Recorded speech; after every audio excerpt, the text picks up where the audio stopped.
All right, hi everyone, and welcome to the third part of the Hume reading. This one will be a little bit shorter, but then the fourth one a little bit longer. It's sort of a weird section. There's no natural breaks, so I'll kind of insert a break in. But what we're going to see in this, really the last two recordings here, or the last two sections of the reading, is Hume beginning to talk about the mind. He sort of talked about physical things and why it's incorrect to associate an identity to physical things, or at least that's probably the wrong way to say it, because Hume would be happy with you associating an identity to physical things. What he wouldn't be happy with is you actually believing in that identity, believing that that identity exists. It's okay for you to call something by a name to make it easier to express things, but the thing that Hume is a little bit worried about is us actually believing that and us sort of taking that at face value and seeing that identity actually existing. So it's fine for you to call yourself by your name, just don't fall into the trap of thinking that you are someone. You are kind of just a collection of perceptions, or what we've heard so far, the collection of physical things um, that all contribute to being your body, what we call your body, although your body doesn't really exist. It's just the relation of lots of different physical items. In this last part, we're going to see Hume turning to the mind and start to talk about the mind and its role in personal identity, both uh, as the thing that creates the illusion of personal identity, but then in the last recording, he's going to look at whether our identity actually is within our mind. Okay, so what Hume is going to be looking at, as I said, is the role that the mind plays in creating the illusion of connection.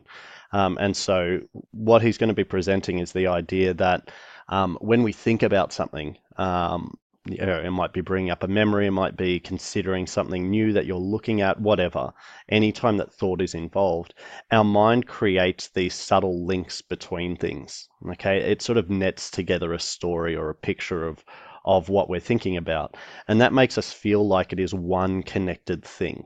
Okay, one continuous idea, when actually it's not. That's not the way that our reality is. It's the way that our mind makes our reality, but that's not actually the case. When you remove the mind, you also remove identity from whatever you're considering, and therefore the identity didn't exist in the thing itself. It was created by your mind. Okay, so we might as well kick off the reading. So you should be looking at the bottom of page 3, on the left-hand side at the bottom of the page, the number 306. I'm going to be starting from "We now proceed to explain the nature." Okay, so here we go, highlighters and pens at the ready.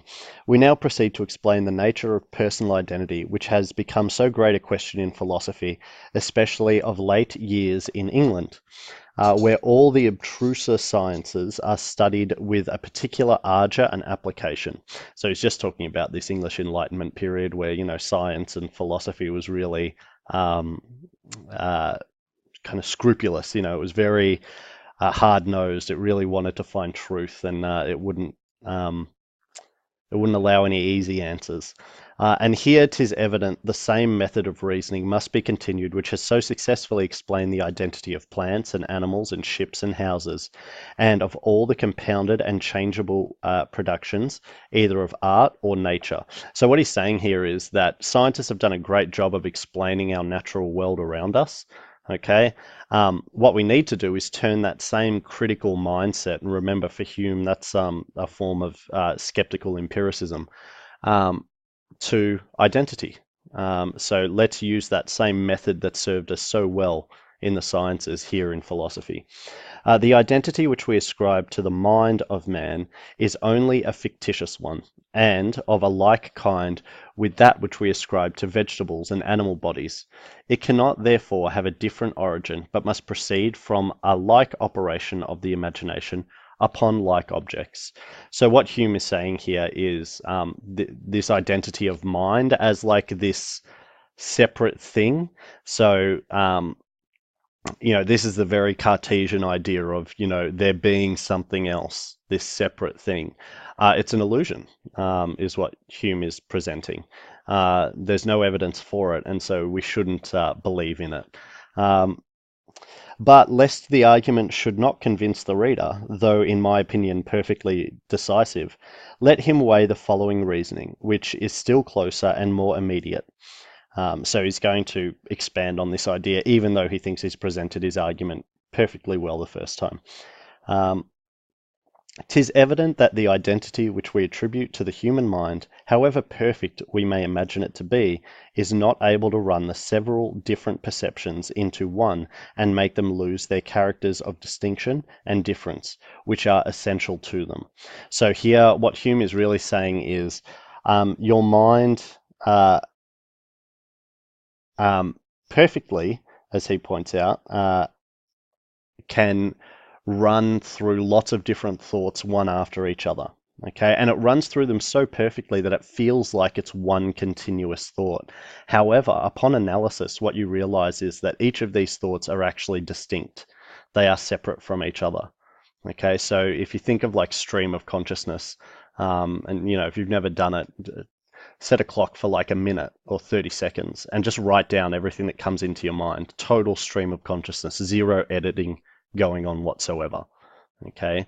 Um, it will feel like that was one continuous stream, that there are these links from one thing to the next to the next. What Hume is saying is, well, no, that's not actually the case. Each of these are their own distinct thought. They are separate from the other. Our mind creates the illusion of the link. Okay, and it makes us feel like our thoughts are one continuous stream, when actually they're not. They're more analogous to, one that I've used before, a set of dominoes. It's not like the stream of a river where it seems to be a continuous flow and there's no separate parts. There is just water and all of the water is linked. It's more like dominoes where one thing is separate from the next, which is separate from the next, which is separate from the next. They impact on each other and they topple each other over, but that's not to say that they're the same thing. Domino number one is not the same as domino number two, even though they appear to have a link, they're not the same thing. Okay, so let's continue on. 'Tis still true that every distinct perception which enters into the composition of the mind is a distinct existence and is different and distinguishable and separate from every other perception, either contemporary or successive. So he's just expanding on this idea that every single thought is distinct from every other one. But as notwithstanding this distinction and separability, we suppose the whole train of perceptions to be united by identity. So we create this, perception of identity, of unity between these things. A question naturally arises concerning the relation of identity, whether it be something that really binds our several perceptions together or only associates their ideas in the imagination. That is, in other words, whether in pronouncing concerning the identity of a person, we observe some real bond among perceptions or only feel one among the ideas we form of them. So here he's presenting the problem that he sees, or the real question at the moment is, well, is this bond between our thoughts real? As in, is there actually something that's linking these thoughts together? Is there a mind, some sort of internal theater where this is happening? Or does it just feel like there's one? Does it just seem like there's one? Okay, is that an illusion? Okay, it feels like there's something there, but there's actually not. Okay, this question might easily, this question we might easily decide if we would recollect what has been already proved at large, that the understanding never observes any real connection among objects, and that even the union of cause and effect, when strictly examined, resolves itself into a customary association of ideas. So I just want to pause for a moment and talk about cause and effect. It's something that Hume discusses in another reading. But he doesn't expand upon here. So it sounds a little bit odd, but Hume argues that cause and effect itself is an illusion. Okay, and it's an illusion built on past experience. We like the idea that our future world will resemble our past world because it makes our future world more predictable. Okay? It's the reason why you are shocked when things don't go the way that you thought they were going to go. Okay? Because in your mind you had created this like file of, well, every time X occurs, Y follows. Okay? Um, but what Hume is saying is there's actually no link between X and Y. X does not necessitate Y. It's just that in the past, Y has followed X. And so it makes you feel like there's some sort of link between these two things. It makes you feel like there's a cause and an effect. Okay? What Hume argues is that there is no necessary link between these two things. To provide an example that Hume himself talks about, imagine a billiard table. Okay, now where you hit the cue ball, the white ball, into say the eight ball, um, what is likely to happen? Well, you're probably sitting there thinking, well, the cue ball is going to create a force on the eight ball and it's going to move that eight ball. Okay, yes, where is that knowledge coming from? It's coming from past experience. It's coming from you seeing these types of things happen before. You might have even played pool or billiards and seen this exact example that I'm talking about. Totally fine. But now I want you to imagine you play pool, you hit the white ball, it hits the eight ball, and the eight ball doesn't move. Why? Okay. Now it's sitting in the center of the table. It's not up against a cushion, so that's not it. Is this even possible? Okay. Well, the answer is yes. Of course, it's possible. Someone may have influenced the eight ball. It might be some sort of elaborate joke. They might have replaced the eight ball with something else that's much heavier and harder to move. They might have glued the eight ball down in position, hence making it impossible to move. There's a whole range of things that might have occurred. But what Hume would point out is, we've broken your understanding of cause and effect. You proceeded under the assumption that the cause and effect that you saw in the past would continue into the future. That when the white ball hits the eight ball, it will create movement in the eight ball. Okay, the cue ball will have an effect on the white ball. The cue ball is its own thing. The eight ball is its own thing. There is no necessary cause and effect between these two things. Okay, so this illusion of cause and effect is what Hume is talking about here. Your mind makes it clear. Okay, sorry, makes it clear is probably the wrong way to say it, but your mind creates cause and effect. And this is all part of your memory. It makes you go, it helps us to navigate the world. It helps us to go, okay, well, every time something like that has hit something like that, well, that second thing has moved. So it's probably going to happen this time. Hume has no issue with that attitude. No issue whatsoever. You can't say that you know that the black ball is going to move, though, when it's hit. Okay, you can't say you know that because you don't have sufficient evidence of that. All right, and we've all been shocked by things that we didn't think would happen but did. And when that occurs, well, what we've got is cause and effect breaking down. Okay, so continuing on, I just wanted to give some background into why he's bringing up cause and effect here. For from thence, great word, it evidently follows that identity is nothing really belonging to those different perceptions and uniting them together, but is merely a quality which we attribute to them, because of the union of their ideas in the imagination which we reflect upon them. So here's a little conclusion that Hume is presenting here. Identity is really is nothing really belonging to these different perceptions. So each individual thought does not hold an identity in a unifying identity in itself. Okay, your mind creates the identity. Your imagination creates it. When we think about it, our imagination ties these things together. Okay, and that's what creates the illusion of identity. Now, the only qualities which can give ideas a union in the imagination are these three relations above mentioned. So he's talked about this earlier, he'll talk about it again. The three relations which he's talking about are resemblance, contiguity, and causation. I've got a little note there, the fourth dot point down on the PowerPoint shows you the definition of these terms. We're going to talk about them a little bit more, particularly in the the last recording. These are the uniting principles in the world, and without them, every distinct object is separable by the mind, and may be separately considered, and appears not to have any more connection with any other object than if disjointed by the greatest difference and remoteness.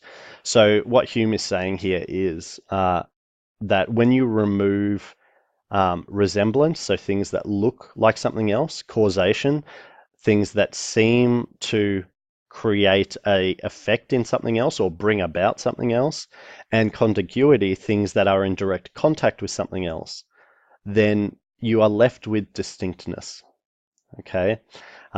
So, to provide you with an example of this, a sort of looking around my room here, trying to think of a good example. Let's go with a cardboard box and um, a laptop. Okay. Um, you know, is there any resemblance in these things? Well, no, they don't look at all the same. Is there any causation? Well, you might say that your laptop came out of a cardboard box. There seems to be some sort of link there, but the box that I'm looking at is a moving box. It is clearly not a laptop box. Okay, so no, there's no causation. Contiguity, are they at the moment connected? No, they're not. The box is at one end of the room, the laptop's sitting on my lap. That's it. Okay, so I perceive these things and I say these are two very, very different things. Now, let's go with the top part of my laptop, the screen versus the keyboard section. Okay, so is there a resemblance? Well, yes, they actually do look similar. They've got a similar border. They've got the same sort of matte black finish. It's just that one has keys and one has a screen. So there is some sort of resemblance. They make me feel like they're connected. Is there a causation? Well, yes. When I press buttons on the laptop part, the key part, it creates images on the screen. So it looks like there's some sort of cause and effect going on between these two. Is there contiguity? Well, yes, there are these two steel brackets that connect the screen to the bottom part, so they are physically connected together. This makes me feel like, okay, this is one thing. Okay, this is the laptop. This is the identity. No, there's a screen and then there's keys. And we could break that down even further. If you think of the keys, a keyboard is um, the link of all of the different keys that are on it. Okay, the A key is not the S key. These are two different keys. Okay, yet I call it a keyboard as if it's one thing. It's not. It's many, many, many different things. Okay, so when we remove, if you think of two totally distinct items, like the laptop and the cardboard box, then there's no link in your mind. Your mind doesn't say this is one thing. But when things are very closely linked together, we believe that they are the same. We believe that the screen and the keyboard part of my laptop create this one entity of laptop. No, it creates the illusion of this one entity of laptop, but it's just that, it's an illusion. Okay, is it here? Can I use it? Absolutely, but I would be wrong to say that the screen is the keyboard and the keyboard is the screen. These are two different things, and so they are not one. This is just an illusion. Okay, continuing on with the reading. "'Tis therefore on some of these three relations of resemblance, contiguity, and causation that identity depends." So these three things this is where identity lives. We need one of these three things present for identity to take place. Okay, that's an important part. "And as the very essence of these relations consists in their producing an easy transition of ideas," remember we talked about this in a previous reading, if this flow from one idea to the next is easy and seamless, then we can easily confuse the two things as being one. Notion of It follows that our notion of personal identity proceed entirely from the smooth and uninterrupted progress of the thought along a train of connected ideas, according to the principles above explained, so resemblance, contiguity, and causation. If we perceive those three things, either of those three things present in something, then we create this illusion of identity in it. Okay? The only question, therefore, which remains is, by what relations this uninterrupted progress of our thought is produced when we consider the successive existence of a mind or thinking person. So in other words, well, if we're going to talk about mind as if it is one thing, and we know that this is an illusion, well, which of these three boxes, resemblance, causation, or contiguity, is it ticking? And here 'tis evident we must confine ourselves to resemblance and causation. The mind has no physical space, so therefore it can't possibly be touching something else. It can't border or contact something else. So it must just resemble something else, and it must have some sort of causation power. It must create the illusion of cause and effect. And must drop contiguity, which has little or no influence in the present case. Okay, so from this, we've seen Hume breaking down identity, or at least breaking down the illusion of identity as being reliant on one of three things, and that is resemblance, something that looks like something else; causation, something that appears to create a cause in something else; and contiguity, which is the physical bordering or touching or physical linking of two things together. Okay, all of these create, they sort of trick our mind into seeing singularity where there's actually diversity. Okay, when I look at my laptop, my mind is tricked into seeing one thing, a laptop, instead of seeing the diversity of the object sitting in front of me, instead of seeing the screen and each of the individual keys and the nuts and the bolts and the motherboard and everything else, that all of the individual parts that make up the laptop. Now, it's fine, just to be clear, Hume is not saying we shouldn't use words like laptop. That's not what he's saying at all. What he's saying is it is perfectly fine to use language like laptop to explain things. Okay, when I put together a diversity of items in a certain order, in a certain way, it will create something that I'm going to call a laptop.